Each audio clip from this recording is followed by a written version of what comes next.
Boa noite a todos, é com grande alegria e satisfação que chegamos até vocês e nós gostaríamos de, nessa oportunidade, compartilhar mais um pouco da Palavra de Deus, este livro que é tão importante para as nossas vidas, traz para nós os desígnios e os propósitos de Deus para as nossas vidas.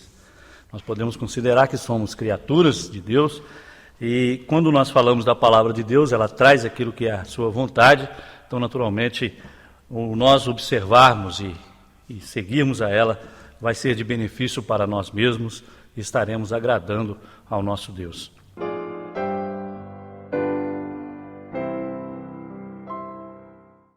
Nessa oportunidade eu gostaria de pensar que a palavra de Deus ela vem recheada de promessas. E são promessas diferentes das que nós costumamos ver ou ouvir, porque as promessas que Deus faz, Ele as cumpre, né? Nós podemos pensar nas promessas que temos, muitas vezes não são cumpridas, outras vezes cumpre-se, mas porém tem vários detalhes ou várias circunstâncias para que elas sejam cumpridas, e outras tantas que muitas vezes não satisfaz aquilo que tanto desejávamos. Ou acontece também aquelas que não são cumpridas e ficamos frustrados com isso. Mas quando se fala da palavra de Deus, ela tem muitas promessas. Por exemplo, nós podemos pensar em promessas cumpridas, né? O Senhor prometeu um plano de salvação, né? E esse plano foi cumprido na pessoa do Senhor Jesus Cristo. Nós consideramos que Ele fez essa promessa a partir do momento que o homem, o ser humano, pecou ali no Jardim do Éden. E este pecado passou a todos, sem distinção de nenhum. Todos pecaram e destituídos estão da glória de Deus, diz lá em Romanos 3 e 23. A partir desse momento, então, passou-se a necessidade de um plano para efetuar a salvação. Deus fez essa promessa e a cumpriu na pessoa do Senhor Jesus Cristo quando Ele veio aqui ao mundo e se entregou ali na cruz do Calvário, vertendo o seu sangue em prol de cada um de nós. Porque sem derramamento de sangue não haveria remissão, assim era a exigência do Senhor. Nós podemos pensar em promessas que se cumprem agora. Uma delas é, aquele que crê tem a vida eterna. Então esse privilégio com aqueles que, observando a palavra de Deus e crendo no Senhor Jesus Cristo, pode viver com essa viva esperança de vida e vida eterna. Então nós podemos pensar quão maravilhosa é essa promessa que se cumpre naqueles que de fato têm essa certeza de salvação.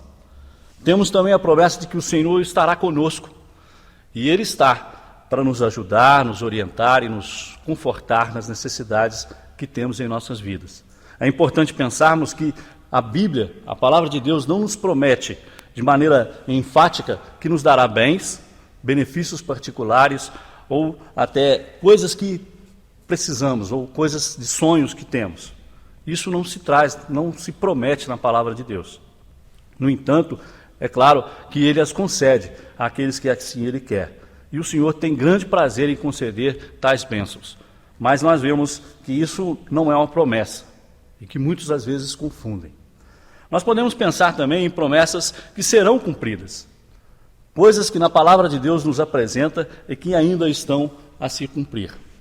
Nós lembramos de um corinho que aprendemos na classe bíblica, e uma professora nos ensinou, e estamos em nossa mente até hoje, e faz muito sentido.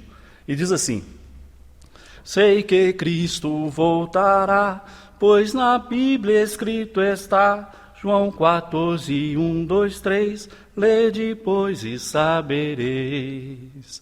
Sei que Ele volta, sei que Ele volta, sei que Ele volta, na Bíblia escrito está. Se esse corinho nos convidou a ler João 14, 1, 2, 3, convido a todos que possamos ler também este texto e vamos estar meditando no que a palavra de Deus traz nesses versículos. Evangelho de João, capítulo 14, versículos 1, 2 e 3. Diz assim: não se turbe o vosso coração, crede em Deus, crede também em mim. Na casa de meu Pai há muitas moradas, e se não fosse assim eu vos teria dito, pois vou preparar-vos lugar. E se eu for e vos preparar lugar, virei outra vez e vos levarei para mim mesmo, para que onde eu estiver, estejais vós também. Estas são palavras que o Senhor Jesus Cristo disse quando estava aqui neste mundo. E é importante quando nós vemos em relação ao próprio corinho que cantamos, nós podemos pensar no título, A Volta do Senhor Jesus Cristo. O versículo 3 enfatiza bem isso, né? Eu vou preparar lugar e virei outra vez e vos levarei para mim mesmo. E nós podemos pensar, você sabia que o Senhor Jesus Cristo vai voltar? Diante das circunstâncias deste mundo, né, que estão vivendo com tantas coisas diferentes, pelo menos, um colega nosso nos disse um dia, tudo isso que está acontecendo, tragédias, criminalidade, brutalidade, coisas que realmente nós conhecemos, que nós vemos, né, nos noticiários e jornais e revistas por aí afora, tudo está descrito na Bíblia. Bom, de fato está, mas a palavra de Deus não apenas diz a respeito disso, como ela também nos dá soluções a isso. Ela nos explica o que fazer com essa circunstância, o que é diferente das notícias que nós temos nas revistas e jornais por aí afora. Eles apenas apresentam. E nós sabemos o quão pânico, o quão medo e até desesperançoso ficamos quando a ouvimos. Mas quando nós consideramos a palavra de Deus, ela nos traz a respeito dessas verdades, né? Nós podemos pensar que os próprios discípulos do Senhor Jesus Cristo, lá em Mateus capítulo 24, versículo 3, Mateus 24 e 3, eles fez uma pergunta ao Senhor Jesus Cristo a respeito de circunstâncias como essas que estão acontecendo. Eles estavam ali no Monte das Oliveiras e estavam com o Senhor Jesus Cristo e então os discípulos perguntaram, Mateus 24 e 3, estando assentado no Monte das Oliveiras, chegando-se a ele os seus discípulos em particular, dizendo, dize-nos quando serão estas coisas e que sinal haverá da tua vinda e do fim do mundo? São perguntas que mexem com a humanidade. São perguntas que, sem dúvida alguma, pode ser a sua pergunta.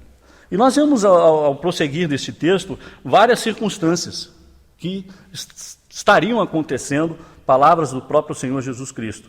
E estas são circunstâncias semelhantes às que ouvimos nos noticiários que temos. Nós pegamos algumas delas, não como no intuito de trazer o sensacionalismo, mas com o intuito de nós observarmos como tem crescido circunstâncias as tais eram ditas aqui. Aqui vai estar dizendo sobre guerras, rumores de guerras, fomes, terremotos, falta de amor, falta de consideração, né, uns com os outros. E nós vemos, por exemplo, guerras noticiadas por esse mundo.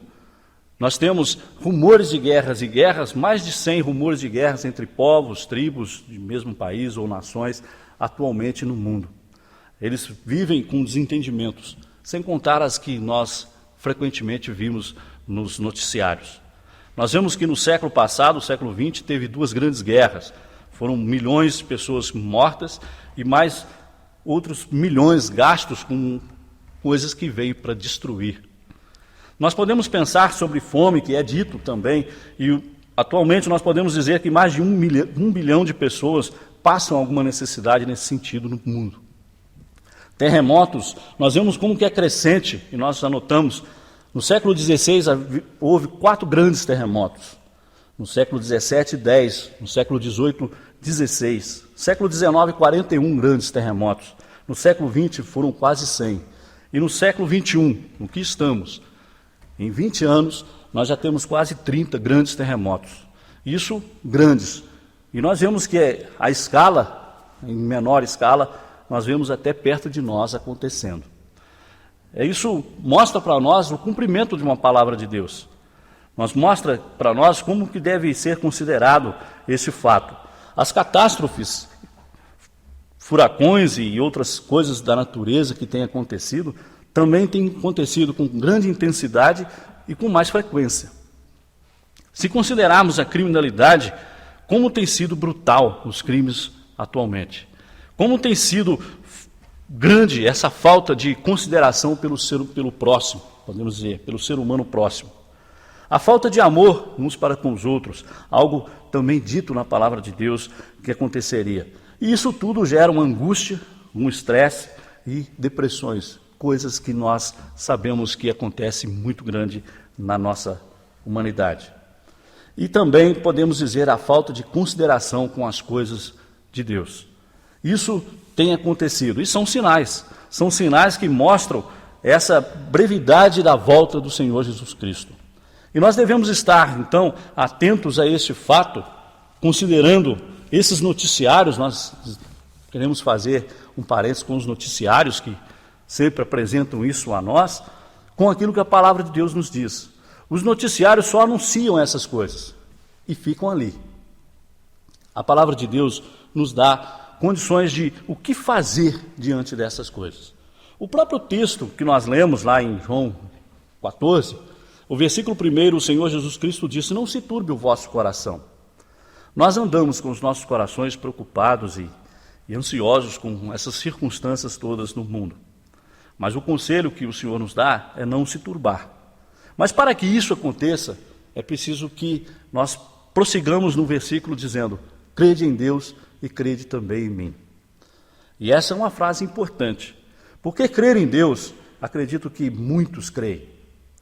E esse é um caminho importante e preciso nessa consideração. Porém, o versículo diz: crede também em mim, isso são palavras do Senhor Jesus Cristo. Por quê? Porque Ele é o único mediador entre Deus e os homens. Lá em 1 Timóteo 2:5 vai estar falando sobre isso, que Ele é o único mediador, é o único capaz de fazer essa mediação. E talvez alguém pense: mas é injusto. Não, é justo que seja assim. Em Romanos 11:32, a palavra de Deus diz que Deus encerrou a todos debaixo da desobediência para usar de misericórdia com todos. É uma questão óbvia. Por isso que nós dizemos: todos pecaram indistintamente. Mesmo aqueles que teoricamente se acham bonzinhos ou religiosos ou cuidadosos de sua vida, também têm o vírus do pecado e fazem com que nessa condição sejam condenados, porque todos estão debaixo da desobediência. Porque Deus usa de misericórdia com todos também. E a misericórdia dele está na pessoa do Senhor Jesus Cristo, quando convida aqueles para aceitarem o Senhor Jesus Cristo como Senhor e Salvador.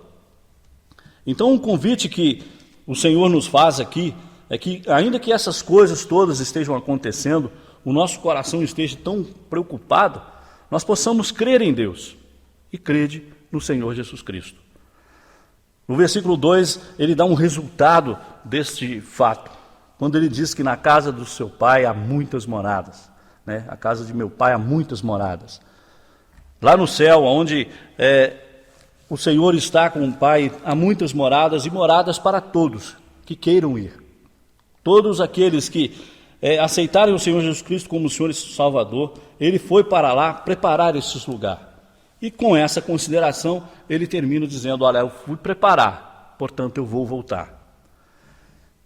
Vou voltar, e esse tempo está muito próximo. Quando nós lemos em Marcos capítulo 1, versículo 15, Evangelho de Marcos capítulo 1 e 15, vai estar dizendo sobre a urgência de pensarmos sobre isso. Lá diz assim, também palavras do Senhor Jesus Cristo dizendo: o tempo está cumprido e o reino de Deus está próximo. Arrependei-vos e crede no Evangelho. Daí a importância de nós considerarmos a palavra de Deus. Ela é recheada de promessas. E você pode estar dentro de uma dessas promessas, ou nessa promessa especificamente, quando da volta do Senhor Jesus Cristo, ter a sua salvação garantida, ter a sua morada no céu. Para isso é necessário arrependei-vos e crede. Crer no Senhor Jesus Cristo, aceitá-lo como Senhor e Salvador. Você já pode dizer: ora vem, Senhor Jesus, como diz o versículo lá de Apocalipse, bem lá no final, quando ele diz: eis, certamente cedo venho. Ora vem, Senhor Jesus. Nas revistas e jornais nos apontam cada vez mais para o que a Bíblia traz sobre a volta do Senhor. São notícias que nos alertam, nos avisam e despertam, pois os sinais se abreviam para a volta do Senhor. Dão as notícias, mas não a conhecem. Às vezes falam, mas se esquecem. Eis que tudo isso precede a volta do Senhor. É um mundo em aflição, falta paz, falta união, terremotos, doenças e corrupção. Tudo é o que a Bíblia diz ante a volta do Senhor. Aos perdidos, eis mais uma chance. Hoje a salvação ao teu alcance. Crede em Cristo antes que eu lance na perdição de eterno horror. Senhor Jesus, Ele vai voltar. Então pare para pensar. Hoje Ele convida e Ele quer salvar. Então procure preparar para a volta do Senhor. É importante nós pensarmos nesse sentido, porque a volta do Senhor será como num abrir e fechar de olhos. E será no momento em que nós não sabemos. A palavra de Deus diz que nem os anjos, nem o Filho sabe, apenas o Pai, quando Ele voltará. É uma mensagem urgente e que a volta do Senhor não lhe pegue de surpresa. Que o Senhor abençoe a sua palavra em nossos corações. Amém.